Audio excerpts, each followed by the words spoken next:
Hello and welcome back to Skyheiser Productions coverage of the 2022 St. Charles Open. St. Charles Open is presented to you by Smokin Aces Disc Golf, the St. Charles County Disc Golf Club, Bushnell Disc, and Discraft. I'm Kevin Copeland. I'm here with J-Mo, Justin Mount. Hey, thanks for having me back, Kev. I'm excited to be back to watch this second round. Yeah, and our lead card for round two is Jonathan Fletcher, Max Anderson, Zach Johnson, and Drew Cantrell. We saw Zach and Drew yesterday. Max and John joining our card today. A lot different course out here at Quail Ridge Park in Wentzville.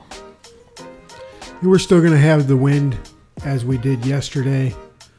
And a lot of long holes, but not as much OB on this course, Kev. Yeah, and this hole one, 510-foot par 4. Not a lot to worry about. There's some OB left, OB long, and there's an OB patch on the right side. But really, you're just trying to hit somewhere in the middle of this, unless you're trying to push that 510 feet for the eagle. Jonathan Fletcher's first on the box. Put up a 7 down at Indian Camp Creek yesterday. Yeah, he's got some power there, Kev. He can throw far. Well, you can already see the wind. Yeah, he mashed that thing and got turned over. The wind did knock him down a little bit, but that's a fine shot. Didn't look like he liked it too much, but yeah, it's out there. It'd be an easy par. Easy birdie should be. Max Anderson here, ripping on the backhand as well. That one gets high and turn. That looks pretty nice. Talk about some power, Kev. This kid can throw. Yeah, you can tell by his physique that he's a big, strong kid. Speaking of guys who can throw, Zach Johnson. He looks like he's going through the forehand, and it is ripping out there.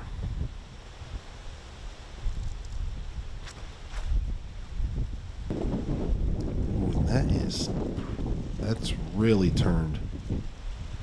Does it beat the corner is the question. That looked like it went OB into the trees. It's hard to tell.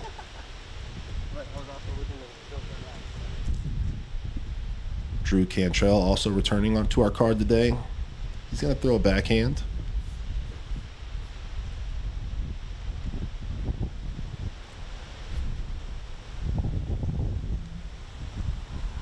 Drew supporting his team Smokin Aces jersey today.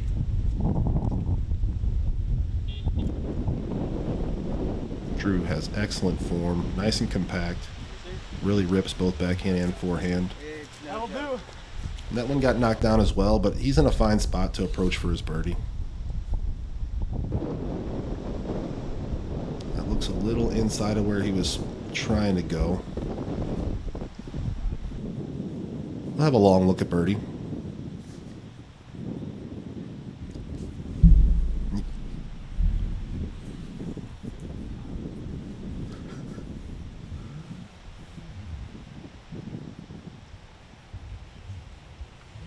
Nice approach there.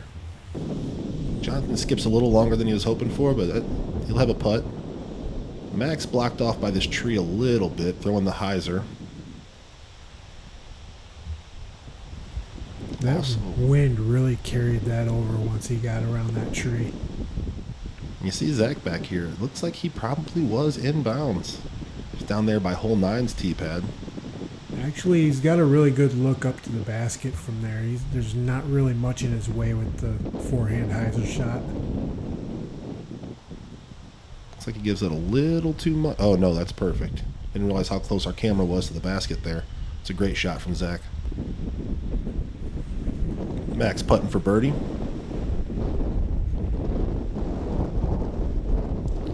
Yeah, that's a tough one, man. You can really hear the wind ripping. I believe Drew will have a tailwind here.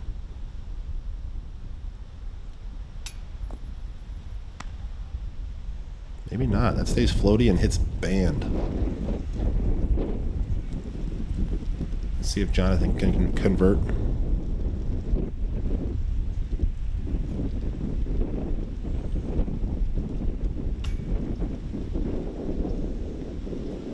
And the wind knocks him down. Gets a little bit of a roll.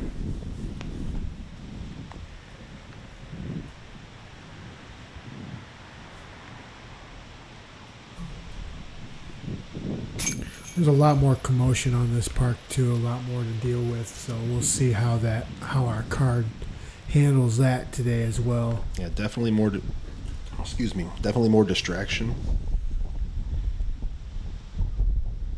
This is one of the most open holes you're going to see today. Very wooded. You can tell putting's going to be interesting with this wind today. These guys are have to think about every motion. Yeah, we got the first 2 or 3 holes. We'll have to deal with the wind on the putting green, and then we'll get back into the woods, and they'll have a little bit of reprieve from that. But there's still going to be some tunnels down in there with wind. So you got another rollaway mini from yesterday. Right. Hole 2, 469-foot par 3. This is a real tough hole. You're going to see some backhand hyzers low, probably some forehand flex shots low, and you might even see that forehand hyzer out wide. Very tricky hole. There is OB on the far left side and also on the right side past the trees. There's a path. I don't expect to see these guys that deep in it, but it is there. I was curious to see if we were going to see somebody take that inside flex route, or if we were going to see the big crushing forehand out to the left side and let it fade in.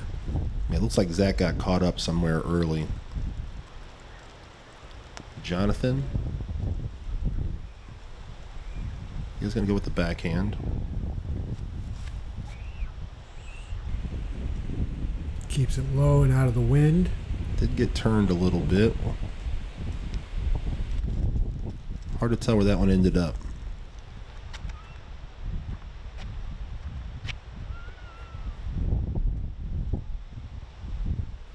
Max also opting for the backhand. Low and hard. A little more hyzer. I think that's the better play. Make sure you finish out on the left side. Yeah, that comes zooming past that B pin there. That is a smash.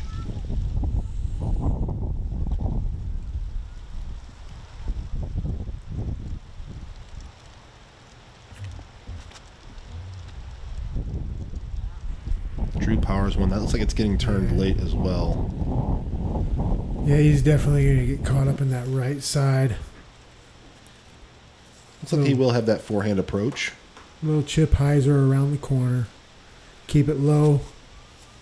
Oh, he goes outside of the tree limbs. Trying to spike it. He did get caught up by the tree limb, though. Yeah, you can tell those are hanging out a little wider than it looked from the initial camera view. Might even see a low. Yeah, I think Jonathan's going to throw the low forehand here.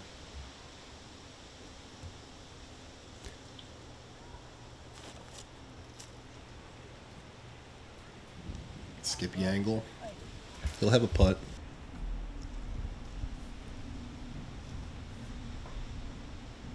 See Zach where he ended up on his drive. Nice little approach shot.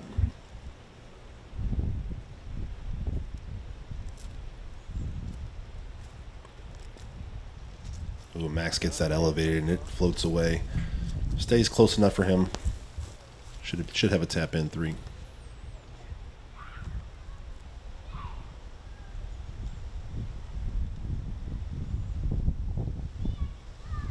Long circle 2 putt for Drew, and same thing, wind just lifts him up.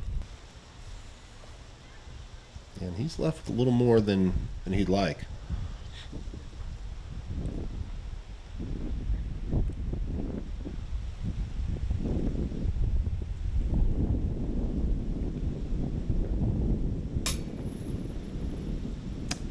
Yeah, this is going to be an interesting round. Jonathan hits band there. Looks like his disc got a little elevated from that headwind.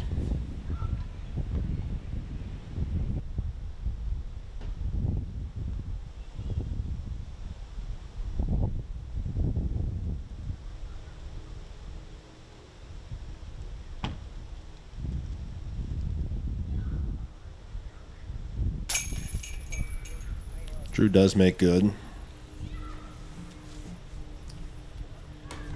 Even though there's not much in the way of this hole, this hole played is the second hardest hole of the day, and mainly just because what you're seeing right here. There's a lot of wind. Yeah, it tends to be a headwind off the tee pad on this hole. It just rips around that corner. Max with a good putt.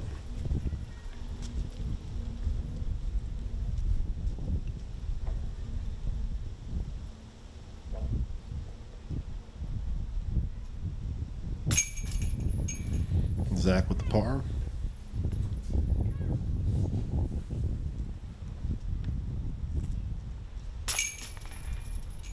Jonathan does take the bogey.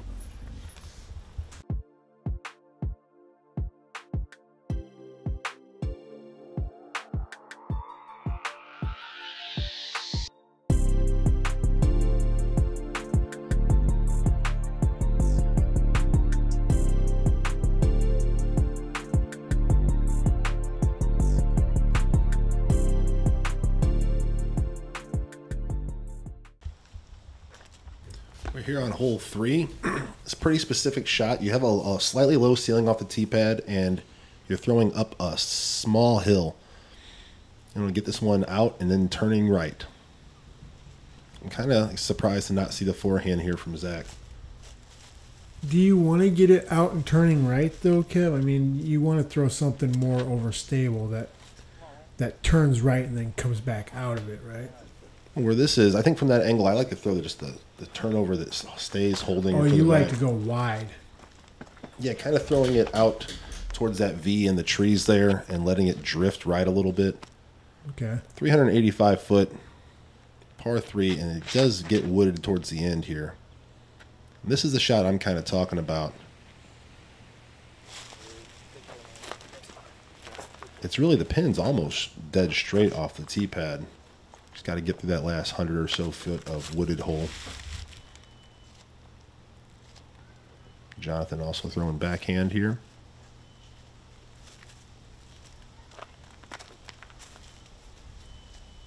Thinks his disc selection over.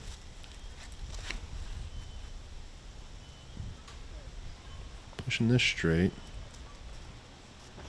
Faded out a little early, but he's down there.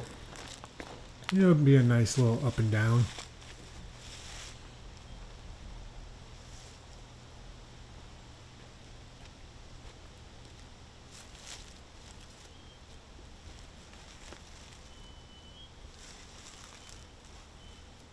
Almost looks like a mid-range from Drew. I could have that wrong. Didn't look like a wide rim disc. Oh, yes, it is. See, that's the more the line that I was thinking of. Is you let it drift to the right and then come back at the end. He's going to have a look. Zach trying to find a way to the basket.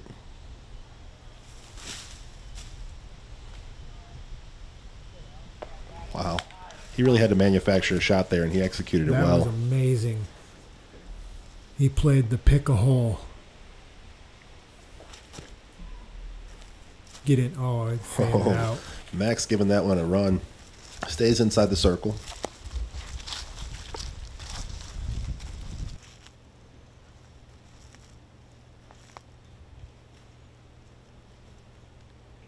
Jonathan out in circle 2. Watch out, cameraman. Couldn't connect on that one. Almost takes the cameraman out. Drew Cantrell. And this is for birdie, right? I believe so.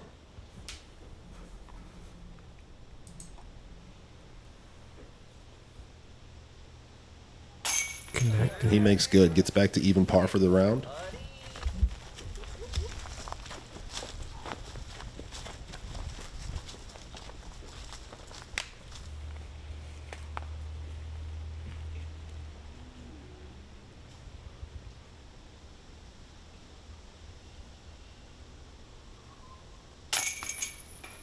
Good 25-footer there from Max.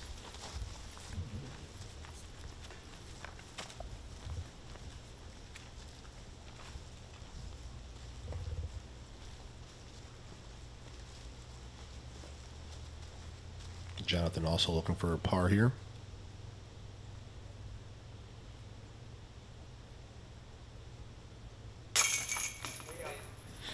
Great putt. Nice solid stroke.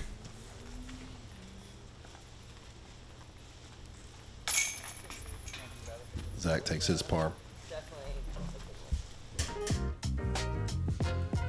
Hole 4. 484-foot par 4. This is a real tricky one, J-Mo. It is. What do you like to do on this one, Kev? So I'm either throwing a mid-range or a slightly flippy fairway, not trying to do too much off that drive. Get through the tunnel, start going towards the A-pin, then try to navigate that second shot with a forehand approach. I think you do exactly what Drew is trying to do right here. He looks like he's got his orange mid-range in his hand. He's going to let it just fade over to the right. Oh, and he catches one. That's the idea, though. Kind of get down there. Not a terrible roll.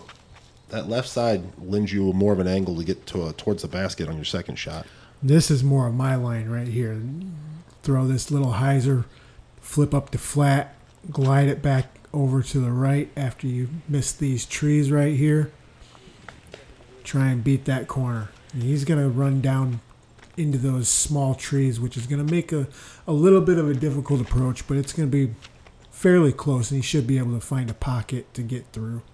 Yeah, and good shots tend to land there. It's really hard to beat that last corner. Max throwing the late turning shot. That's a beauty. And he's right at that first corner as well.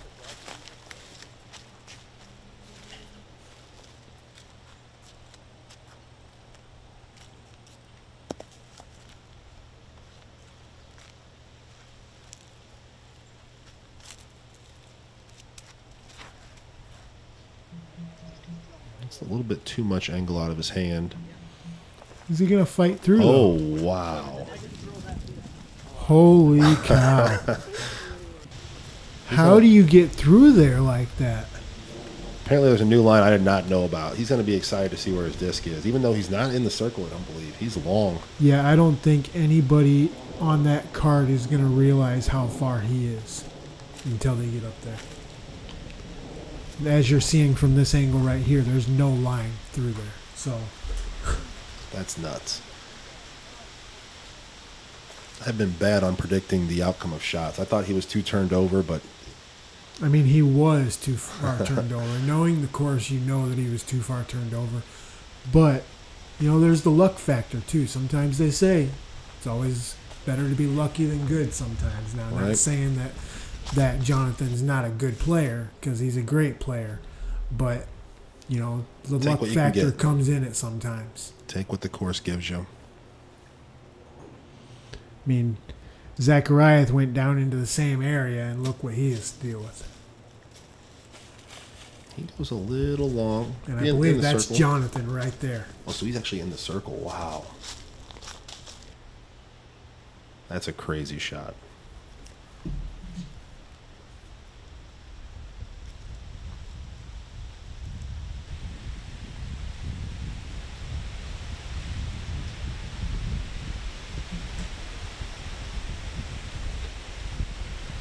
Wow, Drew gives it an excellent bid. That would have been a great birdie save right there. Yeah, and they're well above the height of the basket. You're really floating one down there trying to catch some metal. And here's Jonathan for his eagle attempt.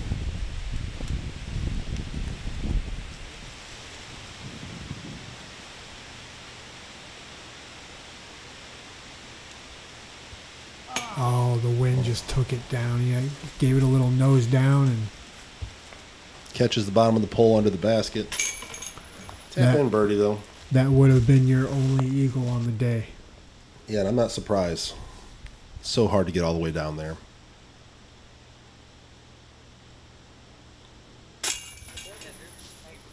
Drew for his par comeback.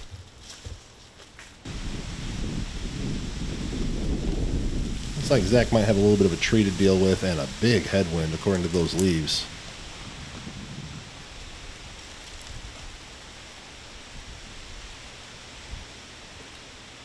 See if he can get the nose up a little more than Jonathan had his up.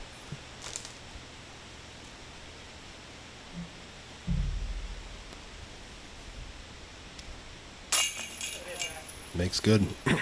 Moves the 2 down. It's a great birdie.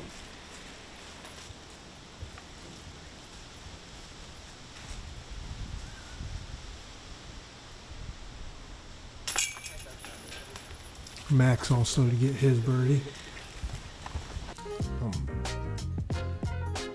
Hole 5, 281 foot par 3, real tricky. You got to find one of these narrow gaps. You'll see some forehands to the left side, see some right hand hyzers to the right side, but you're really trying to beat all those trees in the middle.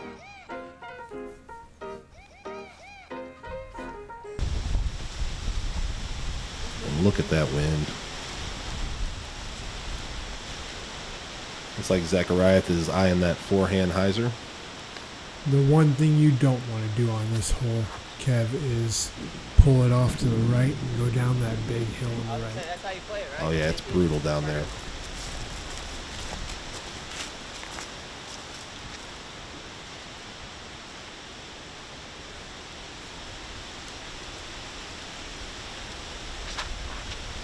Wow, that wind just lifted him right out of his hand. Yeah, I have no idea where that went up, but that disc went way high.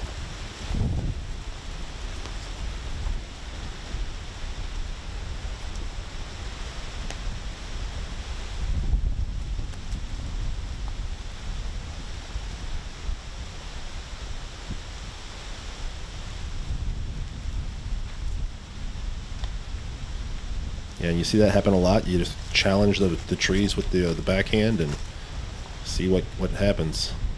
He did catch one early.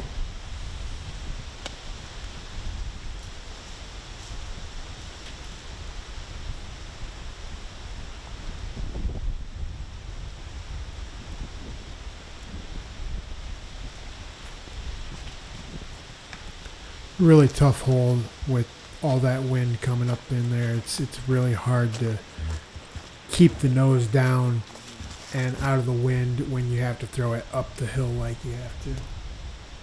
Yeah, and he came up there at the bottom of this ditch before the climb here to the basket.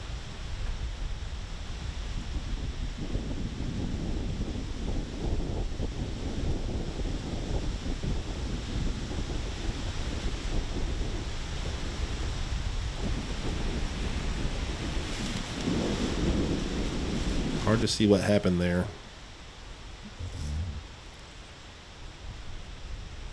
I believe we're looking at Drew. I think that's Max. This is Drew.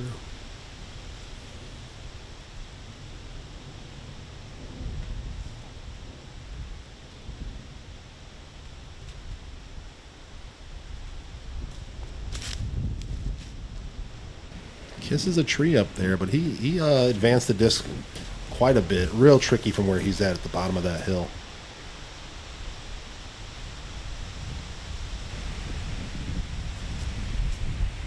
Max found a lane. I think so. He goes a little deep, but he'll be in the circle.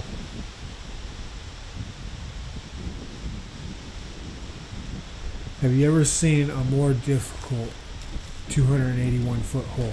Oh, it's so tricky.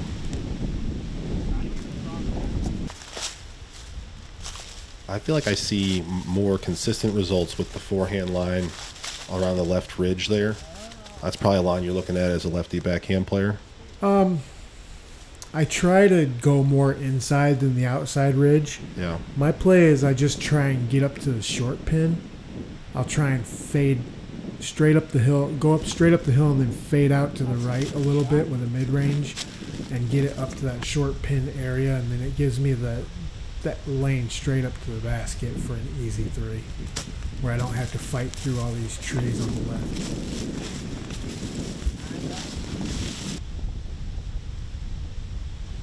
See our card pitching up here. Max. Outside of 20 feet it looks to be.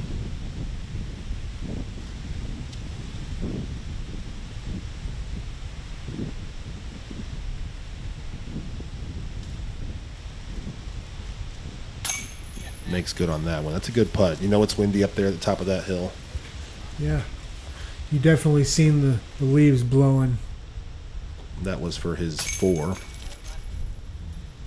Looks like Jonathan also took a 4.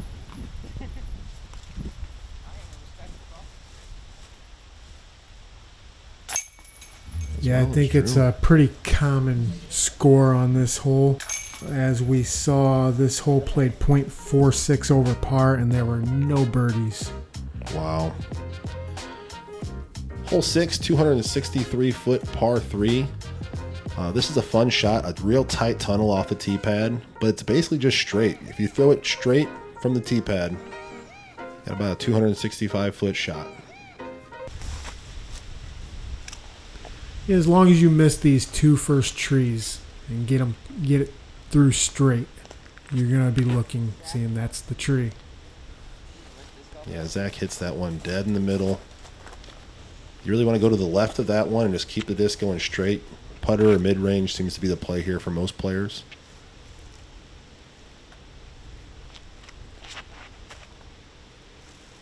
That's what you want right there. Yeah, a little long, but that's a good shot. He juiced it a little bit, but he'll be looking back up at the basket.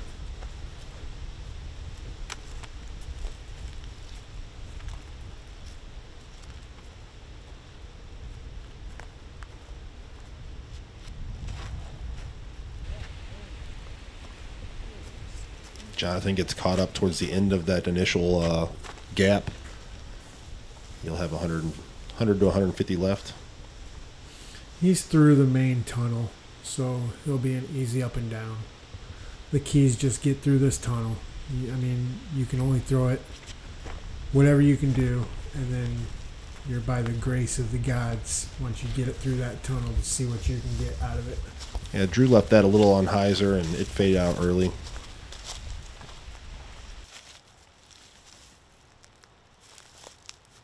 See what Zach's looking at here. He kicked way left, and he's playing a different fairway than the rest of the gentlemen are right now.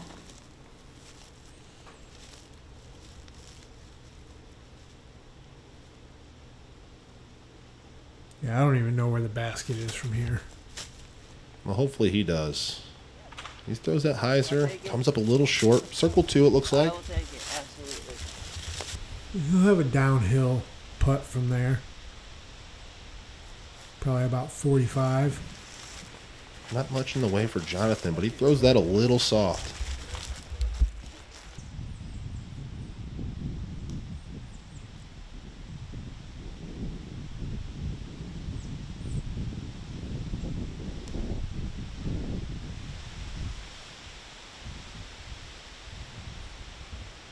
Big putt by Drew. Drew cans it. He's way back there.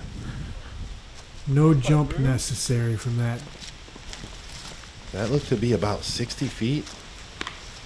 Hard to tell from this angle, but a great putt nonetheless. He's excited about it.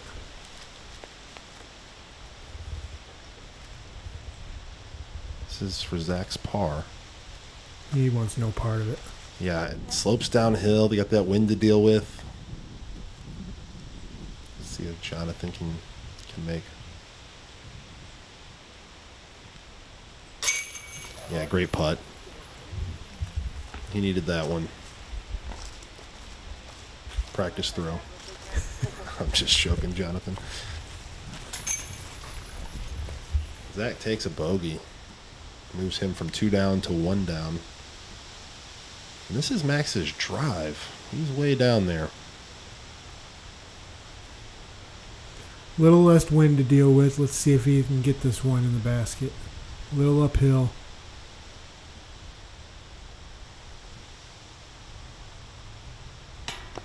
Just a little short. Comes up a couple inches low on his bid.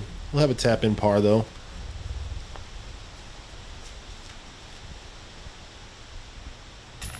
And Max will make that to stay at even par for the day. Hole 7, undoubtedly one of the hardest par 3s on the course at 375 feet. Tight wooded, real tricky shot. Hard through the gap and fade out left and hope you have a bid there. You can see the basket tucked in. Kind of hard to tell here. It's up and to the left. It's a real nice, if you can get it straight enough, you can get all the way down there with a big flare at the end. But it's a good poke and hope. Oh yeah. And Drew's in the box first. Yeah, you're really just trying to get a circle 2 look on this hole.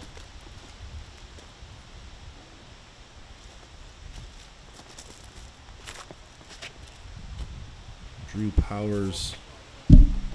Nice hyzer in there. And that's really a great spot to end up. Not really putting, but you're down there. You got a chance for a long bid.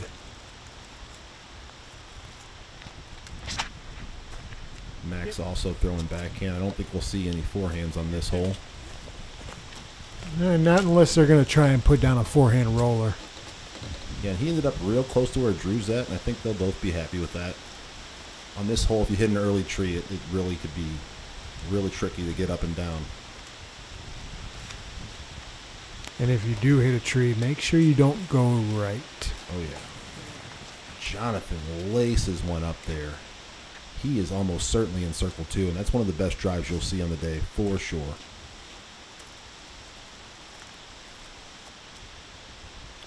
ZJ also opting for the backhand hyzer. You got that to flip up nicely, but gets him a guardian tree. Yeah, and he's near Drew and Max, but that tree kind of held him back. Yeah, they got to be, what, 80, 90 feet? Yeah, I'd say so.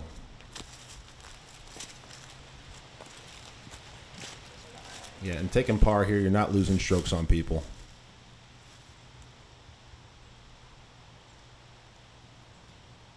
Drew with a little forehand chip shot.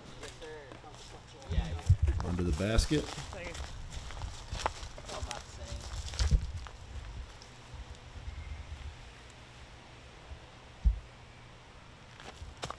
Max giving a little jump putt bid. That came up short. He looked like he was trying to give that something. Let's see if Jonathan can get this. Just an excellent drive.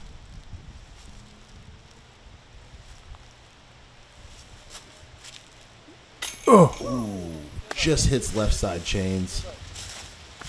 That was an excellent bid, though. First drive, best upshot. Yeah, and that settles it. There were 0 birdies on the day on this hole.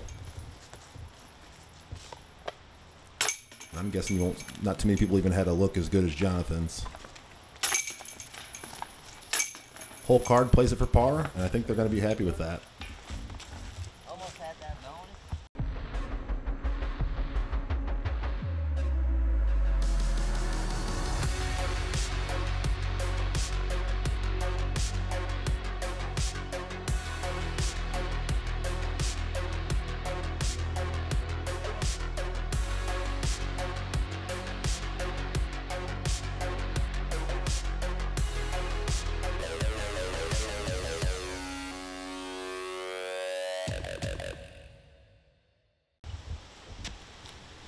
Looking back, we're on hole 8 here, 256 feet, par 3.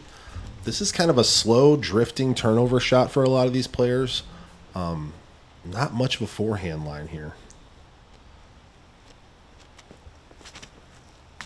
And that, I think he yanked that one to the right. You're really trying to go through that main gap in the middle and then drift late. Gonna see a lot of putter turnover shots.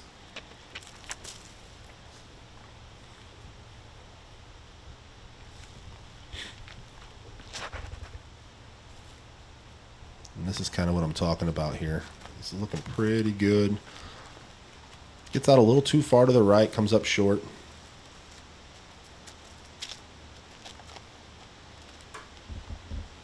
Yeah, they're really not wanting to throw it too hard, though. They don't want to go steamrolling past the basket, be way down the hill. Yeah, it goes so far downhill that if you throw a real glidey straight disc, you can find yourself way past the basket.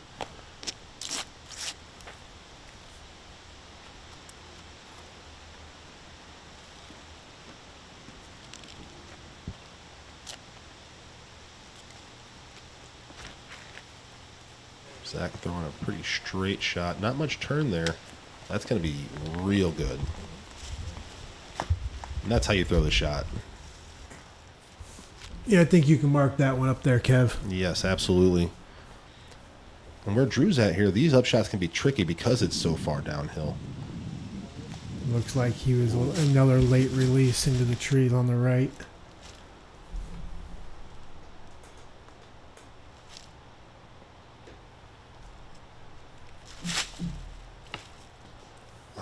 Drew is just tagging every tree along the way.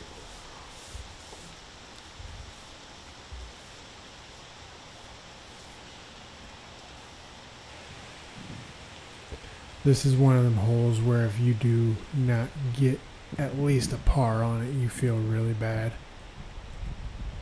Happy to see him get that one in. Yeah, that's a great bogey putt. You know, a lot of pressure. You're in circle 2, downhill. Max not even playing with it. He's going to lay up, try to get his 3. You think Jonathan's running this? I think he's going to give it a go. He certainly seems to be eyeballing that.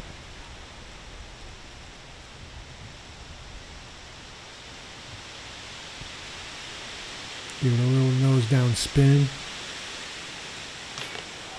Almost had it. Yeah, that's a pretty good bid. Just comes up a little low. You really want to keep that disc low in the basket because that downhill slope can be so treacherous. Max does convert on his 3. Yeah, I would say that. Mix up. Get this straight back in. We can officially count it now. That was a tap in 2 for Zach. Great drive. Manipulated. It has just a touch of stability, but Hole 9. This is a tricky one, JMO. 403 feet. It's a par 3. You really got to throw the disc, what, probably over 300 dead straight. And let it finish. You either want to throw it dead straight 300 or you want to come in at about 200 and land right next to the bridge. Gives you an easy approach to the basket. Depends on if you're going for the birdie or if you're going for the par. Zackeriath is going for the birdie. so close. Unfortunately, he gets a tree. Yeah, he caught a tree there. A little too far right. This gap is probably 150 feet off of the tee pad. It's at its narrowest, and it's small. This is a better look here. Max ripping one.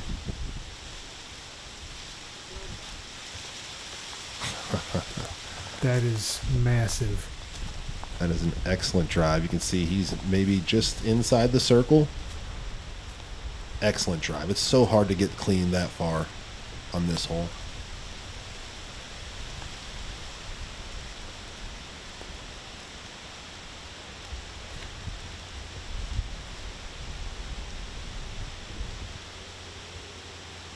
Jonathan gets through too, and that's perfect. It's a little short, but he'll have a jump putt to get to it. Yeah, and really the danger on this hole, like if you get through that initial gap, it's not too hard to save that par. You hit one of these early ones, this hole turns into a nightmare real quick. Yeah, you can get a nasty kick. And there's OB on the right. There's a path on the right that you can kick over if you get a bad enough kick. Hard to tell where Drew's landed there. Seeing Zach, hard to even tell where he's at on the hole right now. Looks like the left side of that fairway. I think he's left side up the hill a little bit. He's looking like he's going to go with an overhand trying to penetrate and drop in on the basket.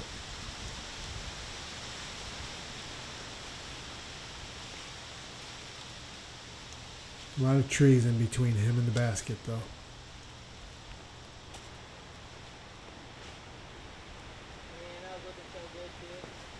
That drops in early. Hit something way up high, it looked like. Yeah, he's on the fairway, though. I think he's sitting right there next to Drew. And he'll have a up to the basket.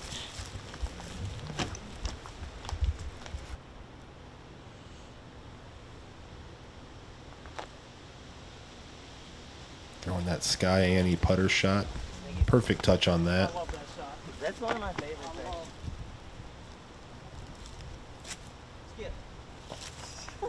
Yeah, Jonathan too far away to give it a safe bid, so he lays that one up. Let's see what Max does here. This would be a big time birdie.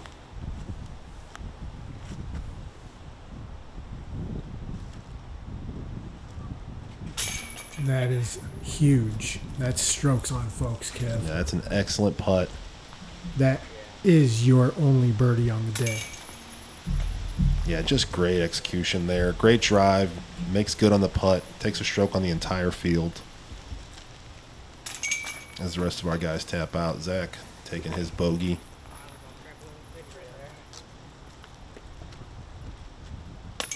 Jonathan goes upside down turbo putt. Make sure that disc isn't going anywhere. Gotta fight that wind somehow. Right. And that will conclude our front nine coverage of round 2 of the 2022 St. Charles Open. Max and Zach at 1 under par, Jonathan and Drew at 1 over par. Max currently in the lead at 8 under. Jonathan and Zach 2 strokes behind him at 6 under par, with Drew Cantrell at 4 under. As always, please hit that like and subscribe button. Follow Skyheiser Productions on YouTube for more disc golf coverage. I'm Kevin Copeland for Justin Mount, and we'll see you next time.